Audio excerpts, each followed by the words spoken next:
नमस्कार दोस्तों। मैं जेपी चौधरी और आप देख रहे हैं YouTube channel service to saving guide. Service to saving guide में आपका एक बार फिर से बहुत बहुत स्वागत है। दोस्तों, इस वीडियो में हम आपसे Jawahar Navodaya Vidyalaya selection test, lateral entry selection test, lateral entry admission test से संबंधित मल्टीपल चॉइस क्वेश्चंस और उसके आंसर डिस्कस करने जा रहा हूं, जो कि एनवीएस के सभी एग्जामिनेशन के लिए काफी महत्वपूर्ण है, काफी उपयोगी है। दोस्तों, जैसा कि आप जानते हैं कि एनवीएस के किसी भी पोस्ट या कैडर के लिए एलडीई, एलडीसी या फिर ओपन कॉम्पिटिटिव एग्जामिनेशन कंडक्ट किया जाता है, तो उसमें एडमिशन टेस्ट से संबंधित प्रश्न पूछे जाते हैं। तो इसी को ध्यान में रखते हुए मैंने यह वीडियो आपके लिए तैयार किया है और इस वीडियो का मुख्य उद्देश्य है आपको एडमिशन टेस्ट के बारे में पूरी जानकारी देना, वो भी मल्टीपल चॉइस क्वेश्चंस के थ्रू।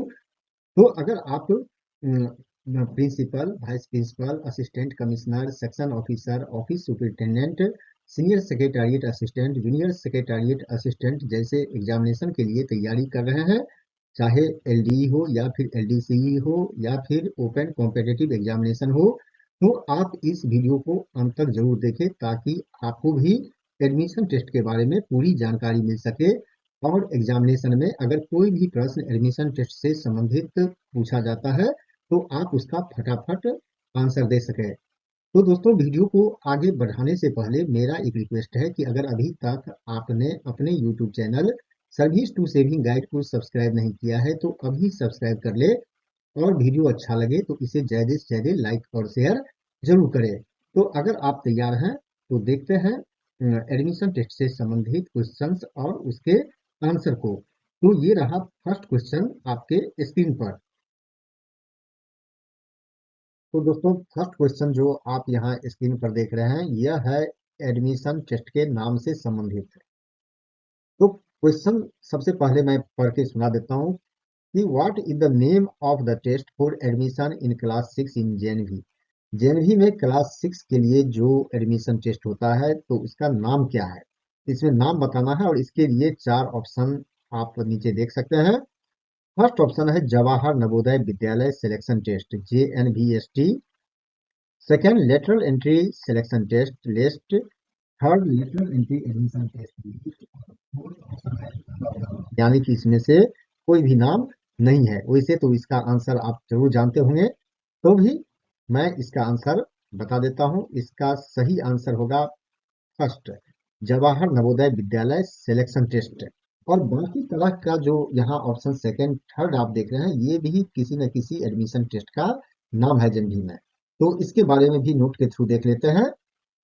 क्लास 6 के लिए जो एडमिशन होता है तो इस एडमिशन टेस्ट को JNVST कहा जाता है। क्लास 9 के लिए जो एडमिशन टेस्ट होता है इसे लेस्ट कहते हैं, यानी कि लेटर एंट्री सिलेक्शन टेस्ट। और क्लास 11 के लिए जो सिलेक्शन टेस्ट होता है, एडमिशन टेस्ट होता है, उसे लीड कहते हैं, लेटर एंट्री एडमिशन टेस्ट।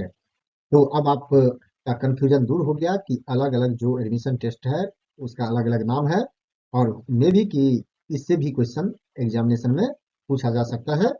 तो आइए अब देखते हैं क्वेश्चन नंबर 2 जो कि काफी इंपोर्टेंट है। ये रहा क्वेश्चन नंबर 2 आपके स्क्रीन पर। अब इसमें बताना है एज ग्रुप। क्वेश्चन है कि what should be the age group of the candidate seeking admission in class 6 in JNV. यानी कि जेएनवी में जो कैंडिडेट एडमिशन लेना चाहता है तो उसका एज ग्रुप क्या होना चाहिए, यानी कि कितनी एज होनी चाहिए। तो एज ग्रुप बताना है इसमें। और इसमें आप देख सकते हैं यहाँ चार ऑप्शन दिया गया है, 10 to 12 years. Second option 13 to 15 years. Third option 15 to 17 years. और फोर्थ ऑप्शन है ऑल ऑफ देम, ये सभी के सभी। तो दोस्तों, इसमें से एक ही सही होगा, तो इसे बताना है। और मुझे विश्वास है कि आपको इसका आंसर पता होगा। अगर आपको पता नहीं है तो एक बार इस आंसर को जरूर देख लें। इसका सही आंसर है फर्स्ट, यानी कि क्लास 6 में एडमिशन के लिए जो कैंडिडेट का एज ग्रुप होना चाहिए वह 10 to 12 ईयर्स का होना चाहिए। और अलग अलग क्लास में एडमिशन के लिए जो एज ग्रुप है उसके बारे में भी बता देता हूँ, ताकि एक क्वेश्चन से आपको कई आंसर मिल जाए और कई क्वेश्चन की तैयारी हो जाए।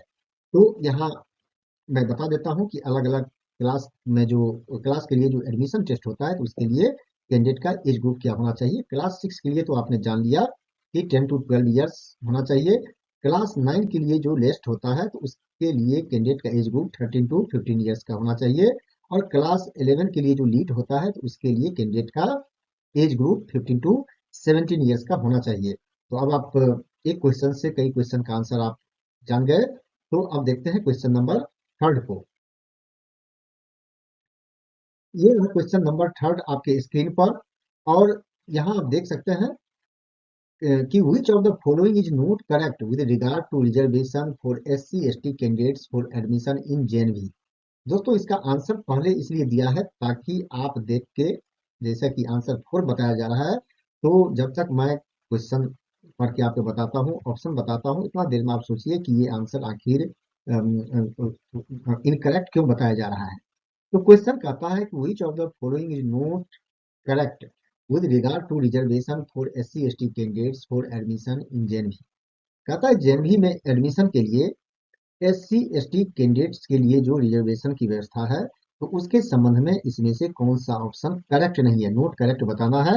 इसका मतलब है 3 करेक्ट होगा, एक इनकरेक्ट होगा, जिसके बारे में आप यहाँ देख रहे हैं। लेकिन आप यह सोचने की चीज है कि यह गलत क्यों है।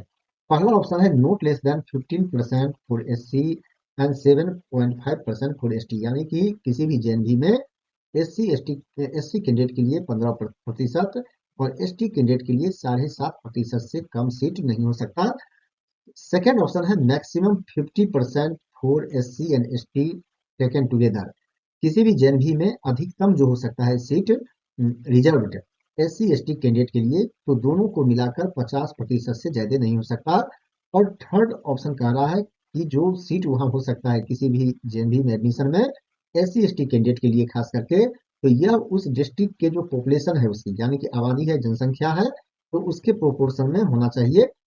और फोर्थ ऑप्शन है reservation for SC/ST is not interchangeable, यानी कि SC/ST कैंडिडेट के लिए जो रिजर्वेशन है एडमिशन में वह इंटरचेंजेबल नहीं है, यानी कि उसे इंटरचेंज नहीं कर सकते। यानी कि अगर SC कैंडिडेट की संख्या कम होती है तो ST से भरा जाए, ST कैंडिडेट की संख्या कम होती है एडमिशन में तो SC एलिजिबल कैंडिडेट से भरा जाए।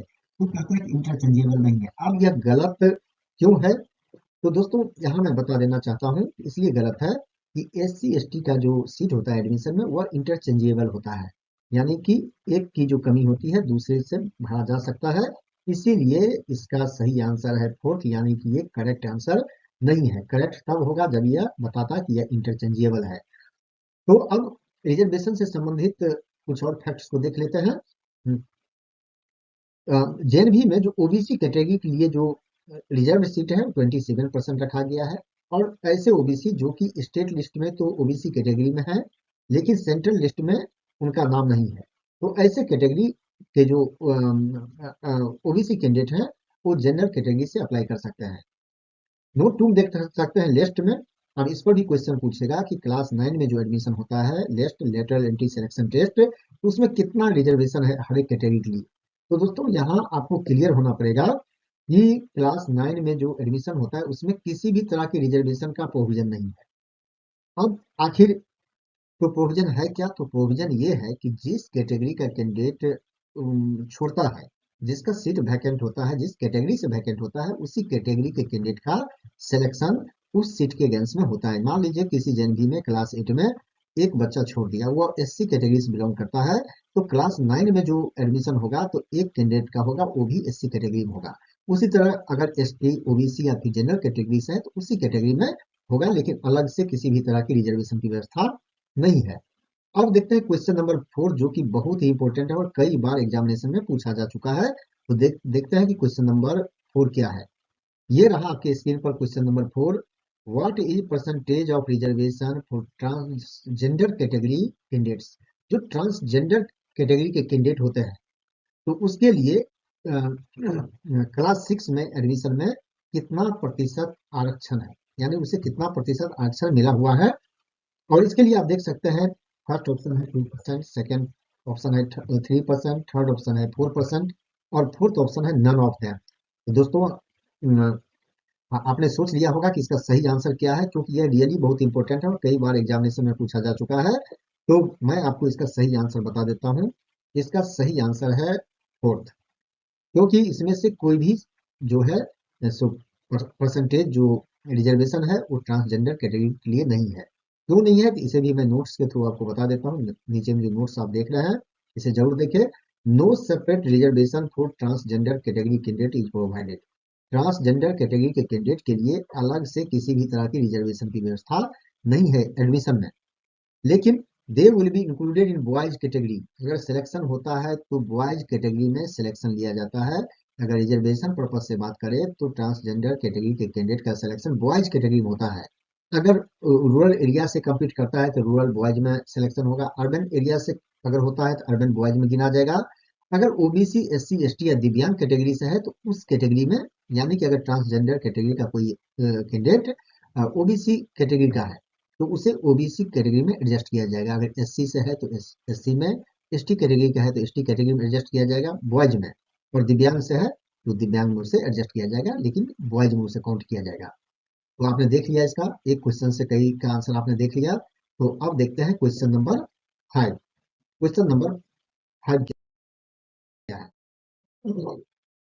ये रहा क्वेश्चन नंबर 5 आपके स्क्रीन पर, और यह भी रिजर्वेशन से ही लगभग संबंधित है। What percentage of seats are open for both rural and urban candidate on merit?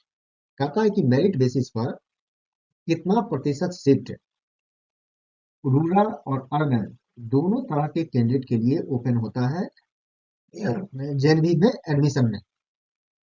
और इसके लिए आप यहाँ 4 ऑप्शन देख सकते हैं। फर्स्ट कहता है 75%, सेकेंड 50%, थर्ड 25% और फोर्थ 15%। तो दोस्तों इसका सही आंसर क्या होगा आप भी जानते होंगे, तो भी एक बार जरूर वेरीफाई कर ले। इसका सही आंसर होगा थर्ड, यानी कि 25% सीट जो होता है जिसे अर्बन सीट कहते हैं जनरली लोग, गलती से उसे कहते हैं अर्बन कैटेगरी के नहीं। वो 25% जो सीट है दोनों के लिए ओपन होता है। मेरिट बेसिस पर जो हाई होगा उसका एडमिशन उस 25% सीट के अगेंस्ट में लिया जाएगा, चाहे वो रूरल का हो या अर्बन का हो, मेरिट बेसिस पर लिया जाएगा। तो आपने जान लिया इसका सही आंसर। तो अब देखते हैं क्वेश्चन नंबर 6 है। क्वेश्चन नंबर 6 ये रहा स्क्रीन पर। Which one of the following statement is not true regarding reservation in JNVT? अब ये भी एक बार फिर रिजर्वेशन से ही संबंधित है। कहता है कि JNVT में रिजर्वेशन से संबंधित इसमें से कौन सा स्टेटमेंट सही नहीं है। रिजर्वेशन के संबंध में अगर बात करें तो इसमें से कौन सा स्टेटमेंट सही नहीं है। अब चारों की बात कर लेते हैं। सबसे पहले तो ऑप्शन देख लेते हैं। फर्स्ट ऑप्शन कहता है at least 75% of the seats in a district are filled by candidates provisionally selected from rural areas of the district। कहता है जेएनवी में जो 75% सीट होता है वह उस डिस्ट्रिक्ट के रूरल एरियाज के सेलेक्टेड कैंडिडेट से भरा जाता है। सेकेंड ऑप्शन है minimum 1/3 of the total seats are filled by girls. कहता है कि जो टोटल सीट होता है उसका कम से कम एक तिहाई गर्ल कैंडिडेट से भरा जाता है। और थर्ड ऑप्शन जो यहाँ कह रहा है कि rural open seats are allocated block wise. कहता है कि रूरल ओपन सीट जो होता है वो ब्लॉक वाइज एलोकेट किया जाता है, और इसका जो क्राइटेरिया होता है उस ब्लॉक का पॉपुलेशन होता है। और फोर्थ ऑप्शन है there is no reservation for दिव्यांग चिल्ड्रेन। कहता है कि दिव्यांग चिल्ड्रेन के लिए अलग से रिजर्वेशन की कोई भी व्यवस्था नहीं है। तो आपने देख लिया यहाँ ऑप्शन। अब इसका सही ऑप्शन क्या होगा उसे देख लेते हैं। इसका सही जो आंसर होगा ये होगा 4। अब ये 4 क्यों है कि ये ट्रू नहीं है। बाकी जो फर्स्ट सेकंड थर्ड आप यहाँ देख रहे हैं तीनों सही है। फोर्थ ट्रू नहीं है क्योंकि जो एडमिशन होता है यूनिवर्सिटी के थ्रू उसमें दिव्यांग चिल्ड्रेन के लिए रिजर्वेशन की व्यवस्था है, लेकिन यह क्वेश्चन कह रहा है कि नहीं है, इसलिए यह ट्रू नहीं है। तो आइए अब देखते हैं क्वेश्चन नंबर 7। ये रहा क्वेश्चन नंबर 7 आपके स्क्रीन पर, और इसमें बताना है क्लास का नाम। सबसे पहले मैं क्वेश्चन पढ़ के बता देता हूँ। क्वेश्चन कहता है candidate seeking admission under the rural Kota's must have studied in classes dash completing full academic session from the government government aided government recognized schools located in rural areas। कहता है कि कोई भी कैंडिडेट जो कि रूरल कोटा से एडमिशन लेना चाहता है तो ऐसे कैंडिडेट किन क्लासों में पढ़ा होना चाहिए। ये कौन सी क्लास पढ़ा होना चाहिए जिसमें उन्होंने फुल एकेडमिक सेशन पढ़ा हो, किसी भी गवर्नमेंट यानी सरकारी स्कूल से, गवर्नमेंट एडेड स्कूल से, या फिर गवर्नमेंट रिकॉग्नाइज्ड स्कूल यानी कि सरकार से मान्यता प्राप्त स्कूल से, जो कि रूरल एरिया में लोकेटेड हो। तो आप यहाँ देख सकते हैं, इसका फर्स्ट ऑप्शन है क्लास थर्ड, सेकेंड ऑप्शन है class third and fourth, third option है class third fourth and fifth, and fourth option है क्लास सिक्स। तो अगर आप इसका सही आंसर नहीं जानते तो मैं आपको बता देता हूं कि इसका सही आंसर होगा थर्ड। यानी कि अब ये क्वेश्चन भले देखने में छोटा लगता है, लेकिन इसमें कई सारे जो क्वेश्चंस है उसका आंसर मिला हुआ है।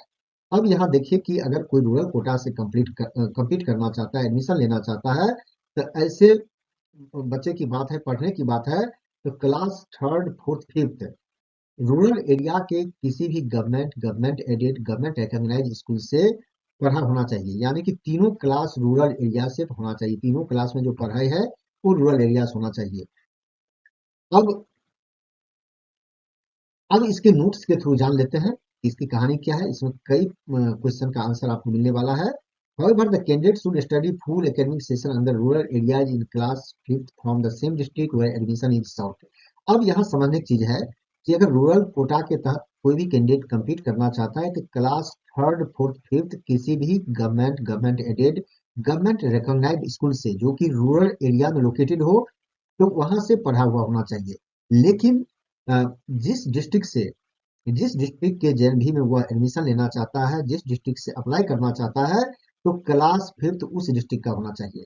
तो यहाँ क्लियर हो जाइए, क्लास फिफ्थ उसी डिस्ट्रिक्ट का होना चाहिए जिस डिस्ट्रिक्ट के जेएनवी में वह कैंडिडेट एडमिशन लेना चाहता है, तो वह फुल एकेडमिक सेशन वहाँ पढ़ा होना चाहिए या पढ़ते होना चाहिए। और वो भी स्कूल जो कि रूरल एरिया में हो, रूरल एरिया के स्कूल में क्लास फिफ्थ में पढ़ते होना चाहिए। अब नोट टू देखिए, candidate who has studied in a school located in an urban area even for a single day of session in class third, fourth, fifth will be considered as an urban candidate। अगर किसी candidate ने urban area के किसी भी school में, यहाँ जो कहता है कि अगर अर्बन एरिया में क्लास थर्ड फोर्थ या फिफ्थ में अगर एक दिन भी पढ़ा हो, तो ऐसे कैंडिडेट को अर्बन कैंडिडेट माना जाएगा, रूरल कैंडिडेट नहीं माना जाएगा। तो अब यहाँ और क्लियर हो जाइए कि class third fourth fifth rural area के स्कूल से होना चाहिए, लेकिन क्लास फिफ्थ उस डिस्ट्रिक्ट के रूरल एरिया के स्कूल को होना चाहिए, ग्रामीण क्षेत्र के स्कूल से होना चाहिए, जिस डिस्ट्रिक्ट में वह एडमिशन लेना चाहता है। तो ये कई सारे क्वेश्चन का जो यहाँ आंसर देख रहे हैं, इसे जरूर याद रखें, क्योंकि इसमें से किसी को भी क्वेश्चन बनाकर एग्जामिनेशन में पूछ सकता है। अब देखते हैं क्वेश्चन नंबर 8। और ये भी इससे मिलते जुलते क्वेश्चन है कि only the bonafide resident candidate from the, यहाँ देख रहे हैं क्या ऑप्शन देना है, are eligible to apply for admission in JNV. कहता है कि सिर्फ बोनाफाइड रेजिडेंट कैंडिडेट, रेजिडेंट होता है जो वहाँ निवासी होता है, कहता है बोनाफाइड रेजिडेंट कैंडिडेट, कहता है कि जो जेएनवी में एडमिशन के लिए, जेएनवी में एडमिशन के लिए अप्लाई करने के लिए एलिजिबल होते हैं। तो इसमें से जो चार ऑप्शन यहाँ दिया गया है, तो इसमें से कौन सा रेजिडेंट कैंडिडेट इसके लिए एलिजिबल होगा। तो यहाँ देख सकते हैं कि फर्स्ट ऑप्शन है सेम डिस्ट्रिक्ट से, यानी कि जो बोनाफाइड रेजिडेंट कैंडिडेट है वह सेम डिस्ट्रिक्ट का होना चाहिए जिस डिस्ट्रिक्ट से वो अप्लाई करना चाहता है। सेकंड है नियर बाय डिस्ट्रिक्ट का होना चाहिए। थर्ड है एनी डिस्ट्रिक्ट का, किसी भी डिस्ट्रिक्ट का होना चाहिए। और फोर्थ है ऑल द अबव, यानी कि जो तीन यहाँ देख रहे हैं कि same district, near by district और एनी डिस्ट्रिक्ट, तो किसी भी डिस्ट्रिक्ट का है तो वह एलिजिबल होगा, यानी अप्लाई करने के लिए। तो आप इसका सही आंसर जानते ही होंगे, अभी जो क्वेश्चन नंबर 7 में डिस्कस किया है, तो उसी से मिलता जुलता इसका भी आंसर है। तो आप देख सकते हैं कि जो बोनाफाइड रेजिडेंट कैंडिडेट है वह सेम डिस्ट्रिक्ट का होना चाहिए, जैसा कि ऊपर डिस्कस किया है कि जिस डिस्ट्रिक्ट में वो क्लास फिफ्थ में पढ़ रहा है उसी डिस्ट्रिक्ट के स्कूल में, जेएनवी में, वो अप्लाई कर सकता है। इसलिए सेम डिस्ट्रिक्ट का होना चाहिए, near by district, any district से काम नहीं चलेगा, या अगर वहां से बिलोंग करते हैं तो वह एडमिशन के लिए एलिजिबल नहीं होंगे। तो अब देखते हैं क्वेश्चन नंबर 9। क्वेश्चन नंबर 9 ये रहा स्क्रीन पर, और यह जो है सो खास करके बर्थ सर्टिफिकेट से संबंधित है। और देख सकते हैं कि विच कैटेगरीज ऑफ कैंडिडेट, यानी कि किस कैटेगरी के कैंडिडेट को provisionally selected for admission in class six, जिनका क्लास सिक्स में एडमिशन के लिए प्रोविजनल सिलेक्शन हुआ हो, have to produce birth certificate from government authority. उनको गवर्नमेंट अथॉरिटी से बर्थ सर्टिफिकेट यानी कि जन्म प्रमाण पत्र प्रोड्यूस करना होता है, यानी कि देना होता है एडमिशन के समय में। तो यह जो शर्त है यह किस कैटेगरी के कैंडिडेट पर लागू होता है? और इसके लिए आप यहाँ देख रहे हैं 4 ऑप्शन दिया गया है। फर्स्ट है शेड्यूल कास्ट यानी कि SC, second schedule tribes ST, third transgender और फोर्थ है ऑल कैटेगरीज। तो अगर आपने इसका आंसर गेस कर लिया है, अगर आप जानते हैं तो एक बार इसे वेरीफाई कर ले कि इसका सही आंसर क्या होगा। तो इसका सही आंसर होगा फोर्थ, यानी कि सभी कैटेगरी के कैंडिडेट किस यानी कि कैंडिडेट किसी भी कैटेगरी को हो तो एडमिशन के समय में उसे गवर्नमेंट अथॉरिटी से बर्थ सर्टिफिकेट देना होगा। तो आपने जान लिया इसका सही आंसर। तो अब देखते हैं नेक्स्ट क्वेश्चन, यानी कि क्वेश्चन नंबर 10, और ये रहा स्क्रीन पर। और क्वेश्चन नंबर 10 है कट ऑफ डेट से संबंधित। यहाँ बात हो रही है कट ऑफ डेट की। The candidate who has not been promoted and admitted to class fifth before, और यहाँ देखते हैं डैश है of the session in which he she is applying for selection test is not eligible to apply. कहता है कि अगर candidate जिनका प्रमोशन नहीं हुआ, जिन्हें प्रमोट नहीं किया गया हो, जिनका एडमिशन क्लास फिफ्थ में इस डेट से पहले, यहाँ डेट बताना है, इस डेट से पहले नहीं हुआ हो, तो ऐसे कैंडिडेट एडमिशन के लिए अप्लाई नहीं कर सकते, यानी कि सिलेक्शन टेस्ट के लिए अप्लाई नहीं कर सकते थे। तो यहाँ जो मिला जुला कर बात आ रही है, इस डेट से पहले कैंडिडेट का प्रमोशन होना या फिर क्लास फिफ्थ में एडमिशन होना जरूरी है, जिस ईयर में वह अप्लाई करना चाहता है। और इसके लिए 4 ऑप्शन आप यहाँ देख रहे हैं। फर्स्ट है 15 जुलाई, सेकंड 28 जुलाई, थर्ड 25 जुलाई और फोर्थ है 31 जुलाई। तो देखते हैं इसका सही आंसर क्या है। इसका सही आंसर होगा फोर्थ, 31 जुलाई। दोस्तों ट्रांसफर पॉलिसी में भी जो कट ऑफ डेट रखा गया है 31 जुलाई का ही रखा गया है ट्रांसफर के लिए, एलिजिबिलिटी के लिए। तो यहाँ भी जो एलिजिबिलिटी रखा गया है 31 जुलाई का रखा गया है जेएनवी में एडमिशन के लिए, खास करके क्लास 6 में। अब देखते हैं नेक्स्ट क्वेश्चन, क्वेश्चन नंबर 11 जो आप यहाँ देख रहे हैं। अब ये है एनआईओएस कैंडिडेट से संबंधित, यानी कि ऐसे कैंडिडेट से संबंधित जिन्होंने अपनी पढ़ाई national institute of open schooling scheme के तहत किया हो। तो सबसे पहले मैं क्वेश्चन बता देता हूँ। The rural urban status in respect of NIOS candidate will be decided on the basis of location of residence of. कहता है कि जो एनआईओएस से पढ़े हुए कैंडिडेट है तो उसका रूरल या फिर अर्बन स्टेटस जो तय होगा वह किसके रेजिडेंस के लोकेशन के आधार पर होगा, यानी कि जो निवास स्थान है तो किसके रेजिडेंस के लोकेशन के आधार पर होगा। और इससे 4 ऑप्शन देख रहे हैं कि फर्स्ट ऑप्शन है parent, second candidate, third both first and second and fourth none of them. अब इसमें से कौन सा ऑप्शन सही है? तो दोस्तों इसमें इसका जो सही आंसर होगा, वैसे तो आपने गेस कर लिया होगा, फिर भी आप देख लीजिए इसे। इसका सही आंसर होगा थर्ड, यानी कि पेरेंट ऑब्लिक कैंडिडेट। यानी कहते हैं इसके जो रेजिडेंस का लोकेशन है उसके आधार पर तय होगा कि यह कैंडिडेट रूरल एरिया से बिलोंग करता है या फिर अर्बन एरिया से। रूरल कोटा के तहत सिलेक्शन होगा या फिर अर्बन कोटा के तहत सिलेक्शन होगा, तो इसी आधार पर तय होगा उसके रेजिडेंस के लोकेशन के आधार पर। तो इसमें पेरेंट्स का भी शामिल है और कैंडिडेट का भी शामिल है। तो अब आगे देखते हैं कि नेक्स्ट क्वेश्चन, क्वेश्चन नंबर 12, और ये भी रहा स्क्रीन पर, ये भी है एनआईओएस से संबंधित। अब ये क्वेश्चन जो है इसे मैं एक बार पढ़ के बता देता हूँ, यह भी काफी इंपोर्टेंट क्वेश्चन है। Candidates studying under the scheme of NIOS, यानी कि जो कैंडिडेट एनआईओएस स्कीम के तहत पढ़ रहे हो, should produce their rural status certificate issued by DM tehsildar BDO indicating that the child has been residing and studied in rural areas for the last. अब यह टाइम पीरियड बताना है यहाँ पर कि जो कैंडिडेट जिस कैंडिडेट ने एनआईओएस स्कीम के तहत स्टडी किया हो, तो कहता है उनको रूरल स्टेटस सर्टिफिकेट प्रोड्यूस करना होता है। और ये सर्टिफिकेट किसके द्वारा जारी होना चाहिए? तो डीएम तहसीलदार बीडीओ के द्वारा रूरल स्टेटस सर्टिफिकेट जारी होना चाहिए, और जिसमें यह मेंशन होना चाहिए कि वह बच्चा वहां रह रहा है और उन्होंने पढ़ाई की है। कहाँ पर? तो रूरल एरिया में रह भी रहा है और वहां के स्कूल में पढ़ाई की है, तो कितने वर्षों से की है, तो इसका सर्टिफिकेट देना होता है। सर्टिफिकेट में इसका मेंशन होना मस्ट होता है। तो यहाँ टाइम पीरियड बताना है।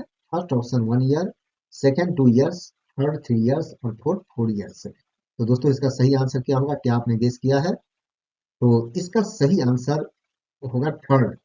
सर्टिफिकेट में यह मेंशन होना चाहिए कि बच्चे ने पिछले 3 वर्ष से वह जो कैंडिडेट है वह पिछले 3 वर्ष से वहाँ रह रहा है, रूरल एरिया में रह रहा है और वहाँ के स्कूल में पढ़ाई कर रहा है 3 इयर्स का। तो इसे ध्यान रखिएगा, सर्टिफिकेट इशू होना चाहिए डीएम, तहसीलदार, बीडीओ से। तो दोस्तों आपने देखा कि एक क्वेश्चन में ही आपको कई क्वेश्चन का आंसर भी मिल गया। तो अब आगे बढ़ते हैं, देखते हैं क्वेश्चन नंबर 13। ये रहा क्वेश्चन नंबर 13 आपके स्क्रीन पर। अब यहाँ है रेजिडेंशियल प्रूफ से संबंधित, पेरेंट्स के रेजिडेंशियल प्रूफ से संबंधित। कहता है the valid residential proof of parents of same district where the candidate has studied class. अब यहाँ पर बताना है क्लास का नाम। And appeared for JNVT is to be submitted by the provisionally selected candidate at the time of admission. कहता है कि यहाँ पर जो वैलिड रेजिडेंशियल प्रूफ है पेरेंट्स का, यानी कि माता पिता का, कहता है उसी डिस्ट्रिक्ट का होना चाहिए। किस डिस्ट्रिक्ट का? जहां से बच्चा ने पढ़ा हो। तो किस क्लास में पढ़ा हो, जिस डिस्ट्रिक्ट में उसी डिस्ट्रिक्ट का होना चाहिए जिस डिस्ट्रिक्ट में उसने कौन सी क्लास पढ़ा होना चाहिए, जहां का वैलिड रेजिडेंशियल प्रूफ मांगा जा रहा है। ये क्लास बताना है और जहां से उन्होंने जेनविस्टिक के लिए अप्लाई किया है, यानी कि जेनविस्टिक के लिए अपियर हुआ है। तो कहता है कि प्रोविजनली सिलेक्टेड कैंडिडेट को एडमिशन के टाइम में सबमिट करना होगा। अब इसके लिए 4 ऑप्शन है। फर्स्ट क्लास थर्ड फोर्थ पढ़ा हो, second class fourth, third class fifth और फोर्थ ऑप्शन है ऑल द अबव। लेकिन सभी तो सही नहीं होगा, एक ही सही हो सकता है। तो यहाँ देखते हैं, इसका सही आंसर है थर्ड, यानी कि क्लास फिफ्थ। यानी कि क्लास फिफ्थ में जिस डिस्ट्रिक्ट में वह बच्चा पढ़ रहा है और जेनविस्टी के लिए अप्लाई किया है, तो उसी डिस्ट्रिक्ट का वैलिड रेजिडेंशियल प्रूफ पेरेंट्स का होना चाहिए, उसी डिस्ट्रिक्ट का। और एडमिशन के टाइम में इसे सबमिट करना होगा पेरेंट्स को, उस रेजिडेंशियल प्रूफ को। तो आपने देख लिया क्वेश्चन नंबर 13। अब देखते हैं क्वेश्चन नंबर 14। क्वेश्चन नंबर 14 है जो टेस्ट कंडक्ट होता है जेनविस्टी के लिए, तो उसका टेस्ट कैसा होता है, टेस्ट में क्या क्या होता है, उससे संबंधित यह क्वेश्चन है। और इसमें बताना है which of the following is not true. इसमें बताना है कि जो नीचे 4 ऑप्शन है, तो टेस्ट के संबंध में, टेस्ट का जो कंपोजिशन होता है उसके संबंध में कौन सा सही नहीं है। तो यहाँ देखते हैं 4 ऑप्शन। फर्स्ट जो ऑप्शन है, maximum number of questions are 80। कहता है कि एग्जाम में, टेस्ट में जो क्वेश्चंस होते हैं, मैक्सिमम जो क्वेश्चन की संख्या होती है 80 होती है। Second, weightage of each question is 1.25 marks. और हर एक क्वेश्चन का जो वेटेज होता है 1.25 मार्क्स का होता है। ऑप्शन थर्ड है, maximum time allotted is 2 hours. जो मैक्सिमम टाइम अलॉटमेंट होता है वो 2.5 घंटे का होता है। और फोर्थ ऑप्शन है, question paper from subjects like mental ability, arithmetic and language. कहता है जो क्वेश्चन पेपर में जो क्वेश्चंस पूछे जाते हैं वो इस तरह के सब्जेक्ट से पूछे जाते हैं, जैसे कि mental ability, arithmetic and language से पूछे जाते हैं। तो दोस्तों इसमें कौन सा सही नहीं है, क्या आप बता सकते हैं? अगर आपको कोई डाउट है तो इस आंसर को जरूर देखें। इसका सही आंसर होगा थर्ड। अब इसका थर्ड आंसर क्यों है, तो इसे मैं एक्सप्लेनेशन के थ्रू बता देता हूँ, नोट के थ्रू बता देता हूँ। क्योंकि जो यहाँ पर टाइम की बात है, तो जेनविस्टी के लिए आप जानते होंगे 2 आवर्स का टाइम पीरियड होता है। और जो दिव्यांग चिल्ड्रेन होता है उसके लिए कुछ एडिशनल टाइम दिया जाता है। और 2.5 आवर्स की जहां बात होती है, तो 2.5 आवर्स का टाइम लेफ्ट में मिलता है। तो क्लास 9 के लिए एडमिशन होता है तो वहाँ 2.5 घंटे का टाइम होता है। और क्लास 9 का जो एडमिशन होता है उसका टेस्ट का जो कंपोजिशन होता है उसमें भी 100 क्वेश्चन होता है, लेकिन उसमें हिंदी से 15, इंग्लिश से 15, मैथ से 35 और साइंस से 35 क्वेश्चन पूछे जाते हैं। और टोटल जो वेटेज होता है 100 का। लेकिन जैसा कि आपने देखा है जनरल हिस्ट्री में क्वेश्चन 80 ही होता है, लेकिन उसका क्योंकि 1.25 मार्क्स का वेटेज होता है पर क्वेश्चन का, तो वो भी 100 का होता है। तो आपने जान लिया। आप देखते हैं क्वेश्चन नंबर 15 और लास्ट क्वेश्चन इस वीडियो का। ये रहा क्वेश्चन नंबर 15 आपके स्क्रीन पर। इसमें मिला जुला है और आपको पता लगाना है कि कौन सा सही नहीं है। Which of the following statement is not true. इसमें से कौन सा स्टेटमेंट सही नहीं है। ऑप्शन फर्स्ट है, for least medium of exam is Hindi in English only. यानी क्लास 9 के लिए जो एडमिशन टेस्ट होता है, कहता है उसमें जो एग्जाम का मीडियम होता है वो सिर्फ हिंदी और इंग्लिश होता है। Second, person with disability means a person suffering from not less than 40% of any disability as certified by medical authority. कहता है कि डिसेबिलिटी का जो जिक्र है इसमें एडमिशन में, तो डिसेबिलिटी मिनिमम 40% का होना चाहिए। थर्ड है, Aadhaar is not mandatory for admission through JNVST. कहता है कि जेनविस्टी थ्रू जो एडमिशन होता है तो उसके लिए आधार जरूरी नहीं होता है। ऑप्शन फोर है, और candidate seeking admission under list must be between the age group of 13-15 years on first day of the year of admission for which the selection test is conducted. कहता है जो कैंडिडेट लिस्ट यानी कि जो class 9 के लिए list होता है, तो उसके थ्रू एडमिशन लेना चाहता है क्लास 9 में, तो उसका एज ग्रुप 13 से 15 वर्ष का होना चाहिए। और इसके लिए जो कट ऑफ डेट रखा गया है, कहता है कि 1 मई को 13 से 15 वर्ष के एज ग्रुप में होना चाहिए। तो अब इसमें से कौन सा सही नहीं है, कौन सा ट्रू नहीं, ये पता लगाना है। तो है तो काफी कंफ्यूजिंग, फिर भी मैं इसका आंसर देखता हूँ और आप भी देखिए कि इसका सही आंसर क्या होगा। इसका सही आंसर है थर्ड, यानी कि ऑप्शन फर्स्ट, सेकंड और फोर्थ ये सब सही है। लेकिन थर्ड गलत इसलिए हो गया कि आधार जो है एडमिशन के लिए मैंडेटरी है, और चूंकि एडमिशन के टाइम इसे सबमिट करना होता है, उससे पहले अगर जब तक जारी नहीं होता है तब तक रेफरेंस प्रूफ से काम चल सकता है, लेकिन अल्टीमेटली आधार सबमिट करना होता है। इसलिए यह आंसर गलत है। तो दोस्तों, मुझे पूरा विश्वास है कि यह जो वीडियो है इसमें जो क्वेश्चन है आपको काफी दमदार लगा होगा, अच्छा क्वेश्चन लगा होगा, और आप में आत्मविश्वास जरूर जग गया होगा कि अगर किसी भी तरह का क्वेश्चन एडमिशन टेस्ट से संबंधित पूछा जाता है तो आप उसका सही आंसर दे पाएंगे एग्जामिनेशन में। और यह वीडियो आपको अच्छा लगा होगा, जानकारी अच्छी लगी होगी, और यह वीडियो अच्छा लगा तो आप इसे ज्यादा से ज्यादा लाइक और शेयर जरूर करें, और मेंबरशिप भी ज्वाइन करें। इस वीडियो को अंत तक देखने के लिए आपको बहुत बहुत धन्यवाद।